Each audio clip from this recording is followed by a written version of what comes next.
Hey there, folks. Remember, I said today was St. Patrick's Day? Well, it turns out I was correct. And because of that, as I promised you, our dear friend Bill Federer is on the program to give us the facts concerning St. Patrick. Bill, welcome back. Eric, great to be with you. I see you're wearing green. I'm not wearing green, but if people are listening on the radio, they would have no idea. So as far as they're concerned, I'm dressed like a leprechaun, and they have no evidence to the contrary. So I'm just going to throw that out there. So I want you to tell us. We've got about 30 minutes here. I know the story of St. Patrick. I've forgotten a lot of the details. Where should we begin? Well, by the way, I put it in a book and a flash drive, but China builds the Great Wall of China around the third century. I'm And sorry. I'm sorry. You just said you've written a book about it. What's the right. title of that book? I don't want to. That's very important as an author. I want to make sure we get the title of the book. Yeah. It's called St. Patrick, the real story of his amazing life from tragedy to triumph. And I begin with, and I have a flash drive with my video presentations on it. But I like to give the backstory. A lot of people don't realize that, Patrick lived the same time as Attila the Hun. And it's like, what? So China builds the Great Wall of China. The Huns can no longer attack into China as well. So they turn west, and it starts a domino effect of displaced tribes across Central Asia that spill over the What Roman border. give us a century, please. Give us the time frame. The early 400s. Okay, so this is the early fifth century. Saint Patrick, we know him as Saint Patrick. He is alive. At that same time, you say, when did China build the Great Wall of China? Well, it built it in sections, but a large part of it was completed by 220 AD. And so that's when the Huns, which was a nomadic tribe, and they had the stirrup and they would ride horses and they would raid into China. The Chinese built this wall in sections. And so that's when Okay, they now turned. wait a minute. So they built it in sections, and I want to be clear on this. It's because the Democrats did not want to fund it. They didn't want to fund it, so the Chinese had to build it in sections. Folks, are you tracking? All right, so they build it. Go ahead, Bill. I'll let you take the factual part of the program. I'll just throw in stupid jokes. Keep going. And so there's this domino effect of displaced tribes across Central Asia, and they go west and they spill over the Roman border. These are the Visigoths and Ostrogoths and Anglos and Saxons and Jutes and Lombards and Thuringians and the Vandals. And you know what the Vandals did when they went through town? They vandalized. And then Attila the Hun, he had an army of 500,000 men, and they literally wiped out cities, Reims and Mainz and Well, now, Cologne. now, just so we're clear, because you're so familiar with this history, it's hard for folks to get their heads around. Attila the Hun, where did he start? Well, of Mongolian stock. So Okay, so let's try to imagine this. That Attila the Hun, and what century was he in? This was in the 400s. early 400s. Okay, so Attila the Hun starts in what is Mongolia, so what is today part of China, and he goes so far west that he ends up in France, what's today France. Right. If you see a picture of the Hunnic Empire, Attila the Hun, it's enormous. It goes all the way from China, Central Asia, and into Europe, and he's destroying cities. There was one of the ninth largest city was, I think, Aeolia, something like that, and it was on the Adriatic. And when Attila sets up a palace with a throne and he sits on the chair just to watch the city get wiped out. And so the people run out into the shallow areas of the ocean and hammer down logs and then live on these platforms and go from one platform to get to the other with boats with long sticks. And it grew into the city of Venice. Venice is a Now result wait a of minute. Attila the You Hun. you just you never cease to blow my mind, Bill Federer. Honestly, ladies and gentlemen, you got to look up Bill Federer, Federer. What you just said to me, I've never heard that. I have never heard that. You're telling me that Venice began in this period because of Attila the Hun. Yeah, yeah. They would run out into the shallow area of the beach. You know, sometimes you can get like a 100 yards out in the ocean, and it's still shallow. Well, that's sort of what the Venice was, and the Attila's armies couldn't ride out there in the surf with their horses, and so they were sort of protected.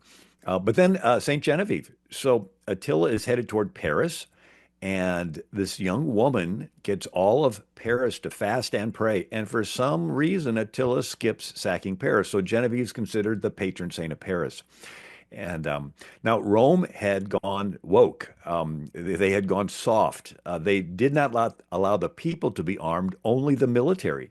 Because if the people were armed, they could rebel against the emperor. But the military was being Once again, it stretched. sounds like the Democrats, sounds like the Democratic Party. The elites could have protection, but not the little guy. They're not big into the Second Amendment in the 5th century in Rome. Now, this is, of course, pretty much the end of Rome, right? We're talking about this is Rome is right at the end of the Roman Empire.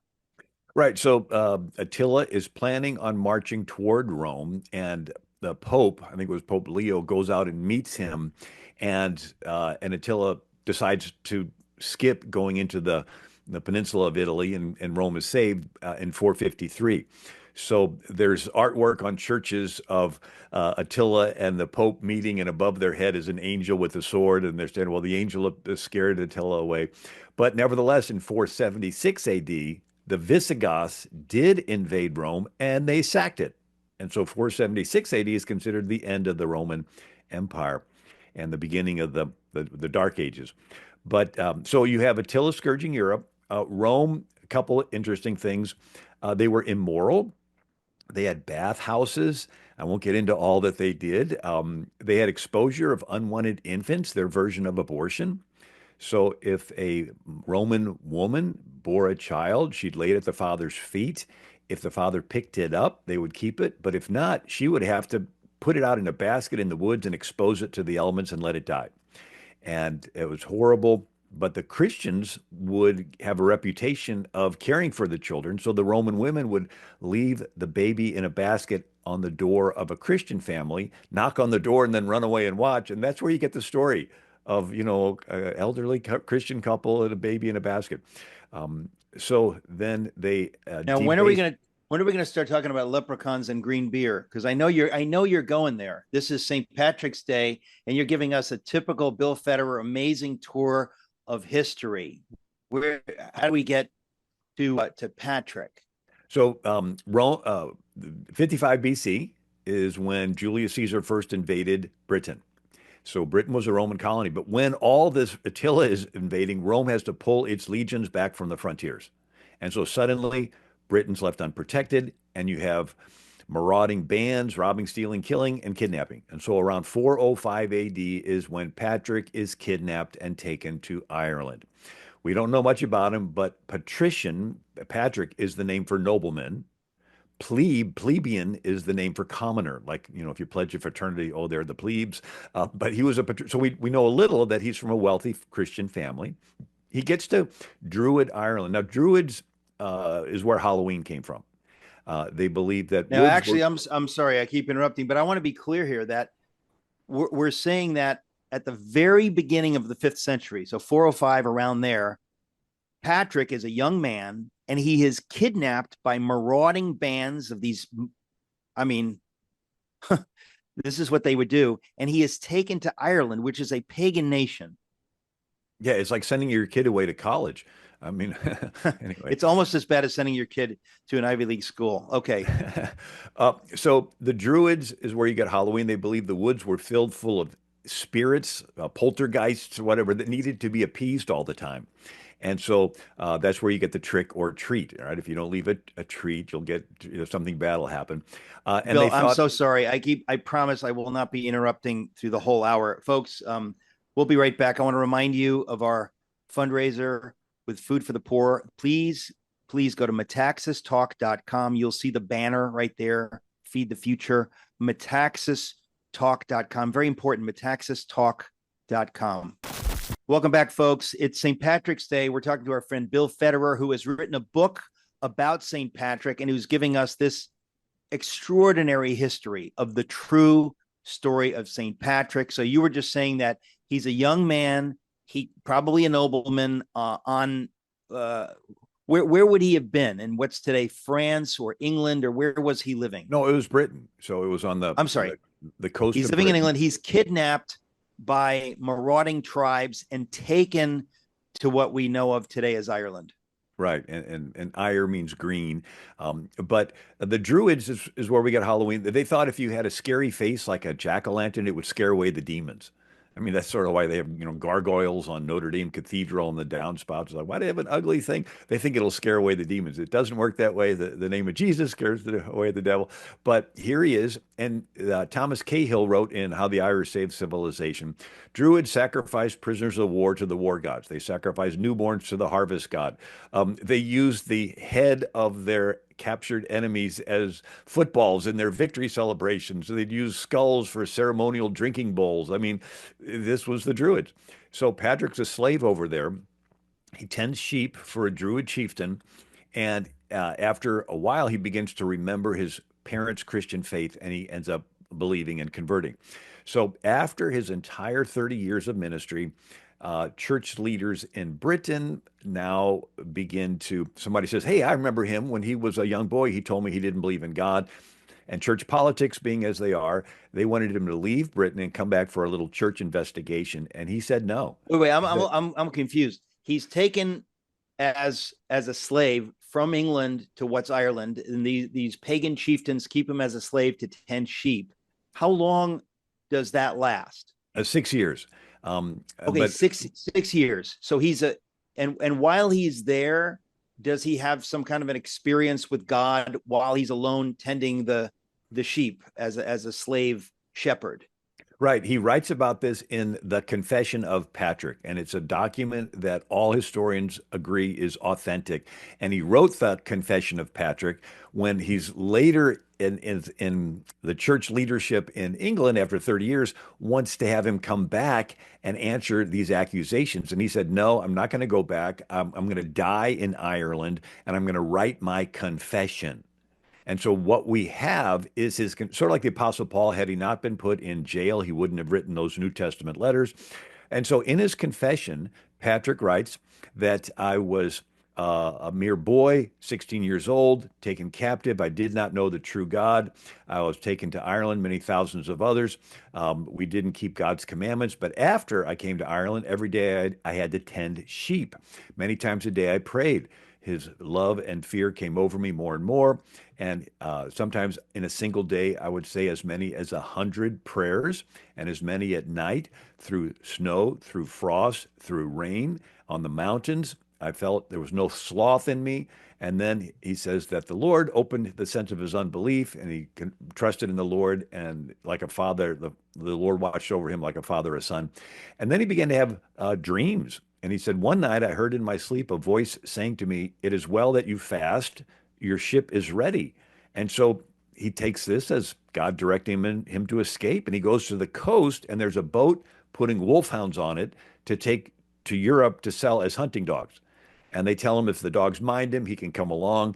The boat's shipwrecked in Gaul, southern France. He hitchhikes his way back to Britain, reunited with what's left of his family. Pretty uneventful till he turns 40 years old.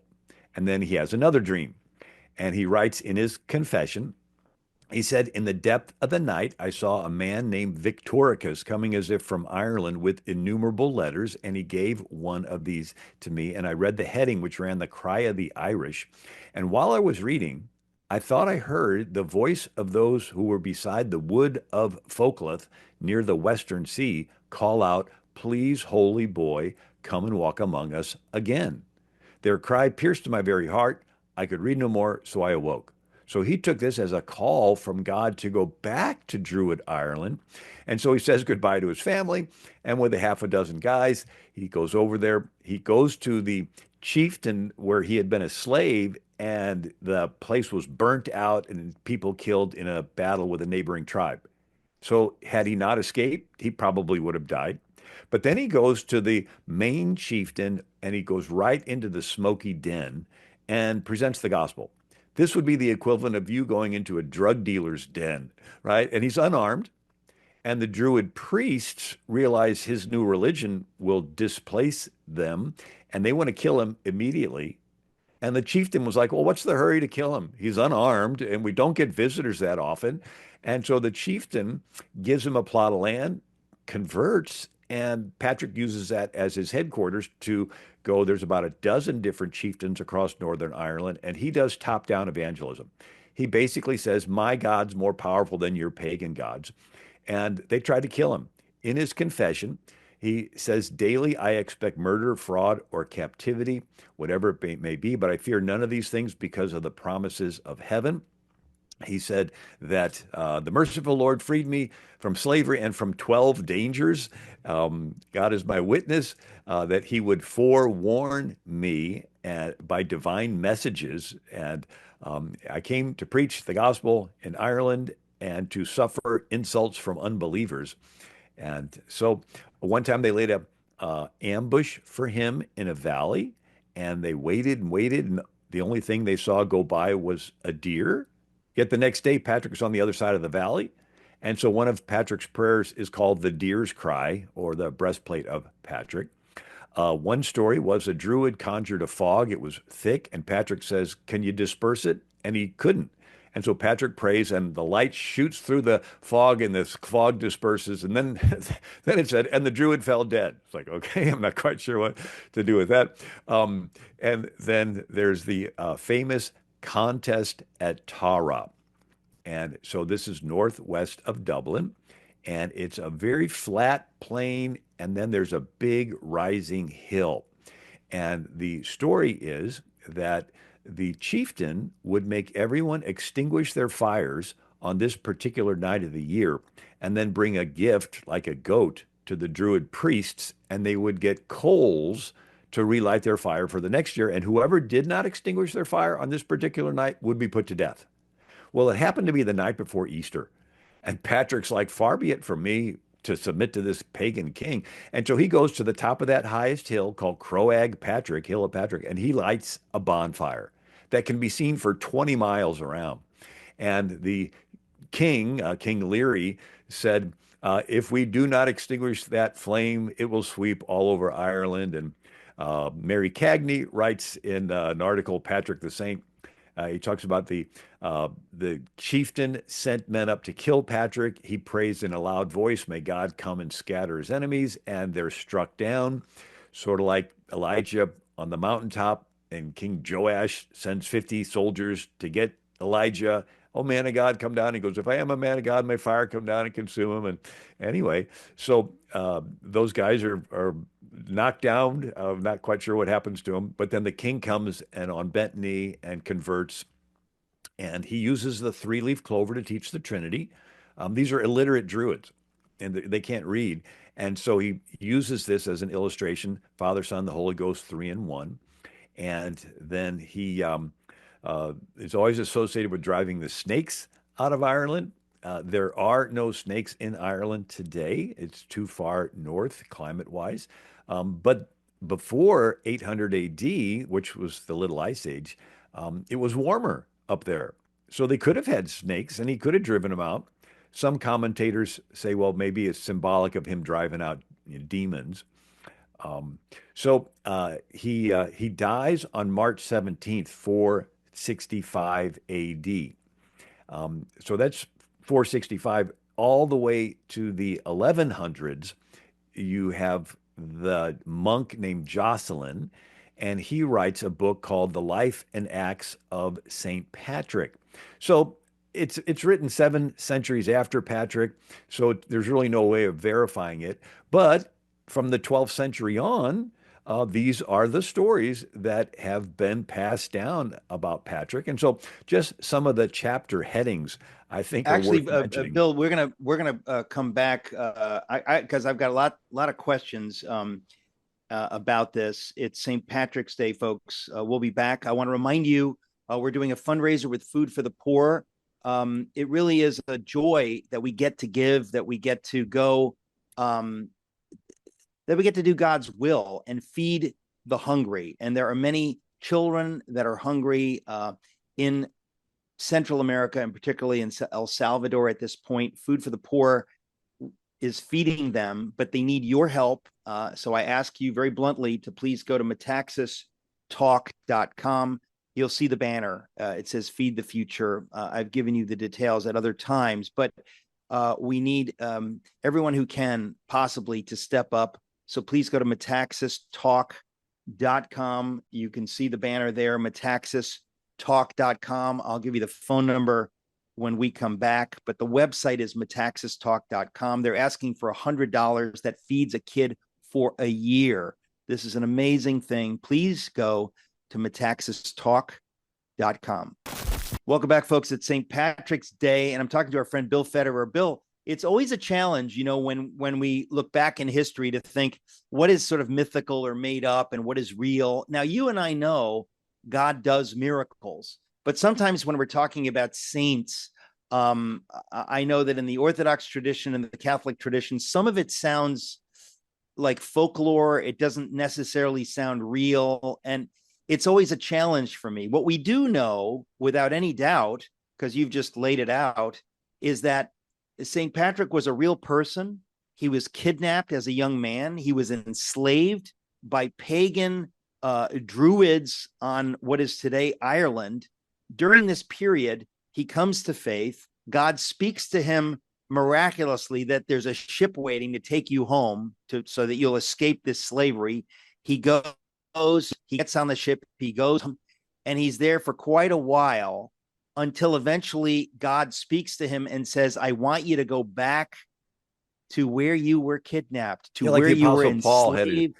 Paul had a dream of a guy in Macedonia saying, come over here. Very similar, right? And he goes, and then and I know the details are a little difficult sometimes, or maybe you're controversial, but the most basic facts are established. He Christianizes this utterly pagan territory. This is history records this. There's no doubt about that part of it. Yeah, 1957 World Book Encyclopedia says he found Ireland all heathen and left it all Christian. But this book, The Life and Acts of Patrick, written by Jocelyn in the 12th century, some of the chapter headings are interesting. Here's chapter 68, Of His Journey and His Manifold Miracles. Chapter 69, The Sick Man Cured. Chapter 71, The Dead Are Raised Up, and the King and the People Are Converted. Chapter 78, 19 men are raised by St. Patrick from the dead. Chapter 80, King Ichu is raised from the dead.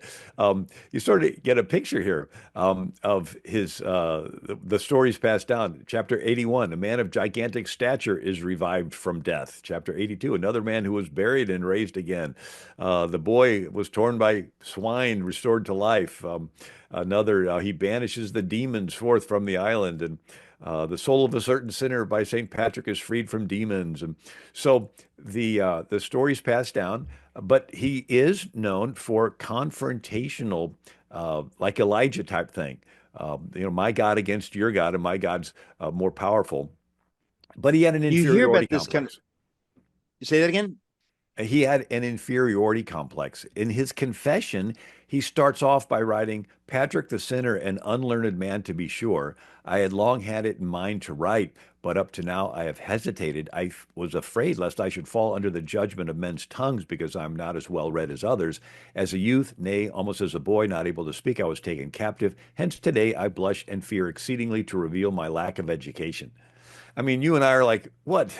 This guy did all this great stuff, but inside of him, he always felt inadequate because at the time, the church scholars are writing these deep theological works.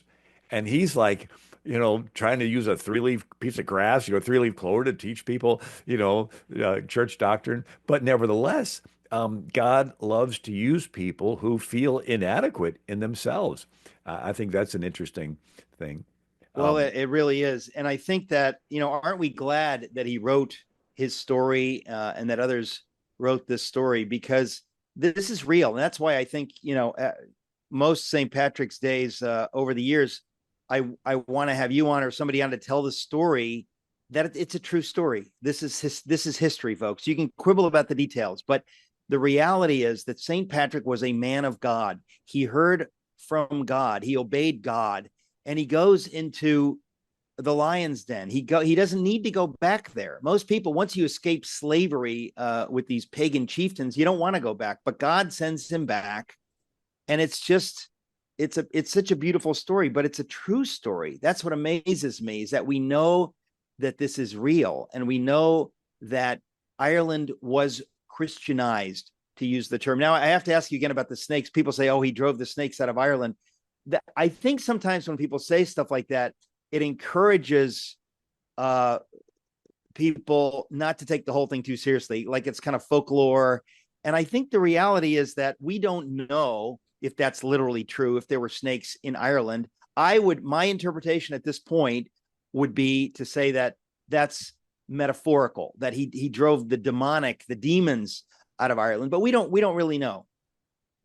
Yeah, well, Deuteronomy 28, does say, if you hearken to the voice of the Lord, these good things will happen. If you don't hearken, bad things will happen. And one of the bad things is there'll be wild animals that'll attack you. But what's interesting is, again, he baptizes 120,000 people, starts 300 churches. But in the next century, it was Irish monks that went back to Europe and evangelized all those heathen hordes that had overrun Europe and started the whole thing off to begin with. And so one was Columba, which means dove. And this guy sneaks into a neighboring castle, borrows a book of Psalms, spends a year copying it, and then sneaks it back where he got it. Well, the king of the castle that it was borrowed from demands the copy. And the king that had the copy says, no, you got the original. It turns into a battle. 3,000 people die. And this Columba feels so bad, he banishes himself to the island of Iona, a little rock outcropping in the ocean between Ireland and Britain. And he lives off of clams on the beach, but he gathers a following of guys, and they recite all 150 Psalms by memory every day. They're really, austere. And then they go and evangelize the Scots and the Picts. And then they would Now, hang sing. on. We're going to another break. We've got a final segment. There is so much stuff here, folks. I'm talking to Bill Federer. Let me remind you, we need you to go to metaxastalk.com. The phone number is 844-863-4673. Please help us out. They're asking for $100 to feed the hungry. 844-863-4673. 844-863-4673. Folks, welcome back. It's St. Patrick's Day. I'm talking to our friend Bill Federer about the actual St. Patrick and the amazing stories. So where did we leave off? Where were we? What century were we in? Right. So this is the early 500s, and you Okay, so have 100 years after St. Patrick. Yeah. um, well, he dies in 465 AD, so maybe Okay. 50 some odd years. 50 years Um, after his death. Okay. and so you have Irish monks evangelizing the Scots and the Picts in Britain. Okay, By sorry. the So this is a big deal. He evangelizes pagan Ireland, and now you have Christians from Ireland leaving Ireland and evangelizing other parts of the world. That's yeah, that's that's kind of big news there. and then there's Columbanus, and he is an Irish monk that starts over 100 churches across Europe. Even I was in Cologne, and in the basement of this big cathedral, they have excavations and they find remnants of an Irish chapel. And I was with somebody from St. Gallen's in Switzerland. And St. Gallen's was an Irish monk that started the church there in Switzerland. So these Irish are converting all those heathen hordes that had overrun the Roman Empire a century earlier, that caused the Roman soldiers to leave Britain, that caused Patrick to be kidnapped and started the whole thing off. So it sort of went full circle. The way that the monks would do it is they would go down to the coast and get in a little dinghy boat and raise the sail. And wherever the wind blew them, they figured that's where the Holy Spirit wanted them to be a missionary. It's like, oh, I feel called to go into the missions. Where are you going? I don't know. It depends which way the wind's blowing. One monk was blown west, St. Brendan. Nobody saw him for 7 years. He comes back and he describes what sounds like North America. So a lot of people think, well, it wasn't Columbus or the Swedes or what? It was maybe the Irish that were the first. Another is St. Bridget of Kildare. So she's a woman, and she goes to these chieftains that had converted to become Christian, and she says, you need to give me land to build a church, a monastery, an abbey, a convent. And then she would say, and you need to fund it. And she was one of these women that you couldn't say no to. And so these chiefs are like, okay, where do you want the land? And so there's dozens of churches and monasteries, convents and abbeys across Ireland that claim that St. Bridget of Kildare was the one that helped found them. And And I do want to mention a little bit about the prayer, the deer's cry, the breastplate of Patrick, because it's such a powerful prayer. But it's I bind it on myself today, the strong name of the Trinity, three and one, one and three, and it says to keep me from all Satan's spells and wiles, to guard me from the wizard's evil shaft, the death wound and the burning. Protect me, Christ, till thy returning. Christ before me, Christ behind me, Christ with me, and Christ within me, Christ beside me, Christ beneath me, Christ above me, Christ in quiet and in quiet, Christ in danger, Christ in hearts of those that love me, Christ in mouth of friend and stranger. But you really get the feeling. I know I sort of butchered that prayer, trying to do it by memory. It Um, sounded pretty good to me. It's yeah. but and then it ends, I bind it on myself today, the strong name of the Trinity, by invocation of the same three and one, one and three, of whom all nature hath creation, eternal Father, Spirit, Word. Praise to the God of my salvation. Salvation is of Christ the Lord. Um, and so you have them re-evangelizing. Fast forward, King James transplants 100,000 Scottish into Northern Ireland. They're Presbyterian, and so that's the beginning of the Protestant Catholic fight. And Spain even lands with some troops in 1600 to organize the Irish Catholics to fight the British, and the British respond by invading Ireland and selling over 1 million of them into slavery in the 1600s. And then fast forward, the English didn't allow the Irish to vote. They passed inheritance laws where the guys with the big estates would have to divide it up equally amongst their kids. So it broke the Irish lords, and now you got a bunch of poor people and the only thing they could grow to keep them alive was potatoes. And then in the 1800s, there was a potato famine. Millions of Irish die, and millions come to America. And the Catholic population of America goes from 1% to 20% in a decade. Another trivia: Frederick Douglass escapes from slavery.